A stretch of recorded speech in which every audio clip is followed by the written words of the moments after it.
விதிகளை மீறி செம்மண் அள்ளியதா முன்னாள் அமைச்சர் பொன்முடி அவரது மகன் கௌதம சிகாமணி மீது தொடரப்பட்ட வழக்கில் விழுப்புரம் மாவட்ட முதன்மை அமர்வு நீதிமன்றம் ஏப்ரல் 2ஆம் தேதி அதிரடி தீர்ப்பு ஒன்றை அளிக்க இருக்கு. விழுப்புரம் மாவட்டம் வானூர் பக்கத்துல இருக்கக்கூடிய பூத்துறை கிராமத்துல செம்மண் குவாரி செயல்பட்டு வருது. இந்த குவாரியில அனுமதிக்கப்பட்ட அளவை மீறி 2,64,644 லோடு செம்மண் கடத்தி இருக்காங்க. இதனால அரசுக்கு ரூபாய் 28.36 கோடி இழப்பை ஏற்படுத்தியதா திமுக முன்னாள் அமைச்சர் பொன்முடி, அவரது மகன் கௌதம சிகாமணி, அவர்களது ஆதரவாளர்கள் ஜெயச்சந்திரன், ராஜ மகேந்திரன், சதானந்தம், கோதகுமார், கோபிநாதன், லோகநாதன் ஆகிய 8 பேர் மீது விழுப்புரம் மாவட்ட குற்றப்பிரிவு போலீசார் கடந்த 2012ஆம் ஆண்டு வழக்கு தொடர்ந்திருந்தாங்க.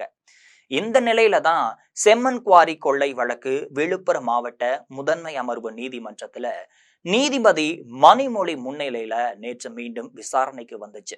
அப்பதான் அரசு தரப்பு வழக்கறிஞர் கார்த்திகேயன் ஆஜராகி வாதிட்டு இருந்தாரு.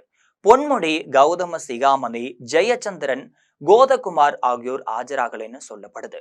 அதுக்கப்புறமா ராஜ மகேந்திரன், சதானந்தம், கோபிநாத் இவங்க 3 பேரும் ஆஜராக இருந்தாங்க.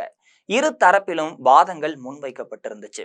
இதை தொடர்ந்துதான் அனைத்து நிலைகளிலும் விசாரணை நிறைவு பெற்றதால செம்மண் கொள்ளை வழக்கு மீதான தீர்ப்பு வர்ற ஏப்ரல் 2ஆம் தேதி அளிக்கப்படும்னு மாவட்ட நீதிபதி மணிமொழி தெரிவித்திருக்காரு. மேலும் அவர் தீர்ப்பு வழங்கப்படும் நாள்ல இருந்து குற்றம் சாட்டப்பட்ட அனைவரும் ஆஜர்படுத்த குற்றப்பிரிவு போலீசாருக்கு அதிரடி ஒரு உத்தரவையும் பிறப்பிச்சிருக்காங்க.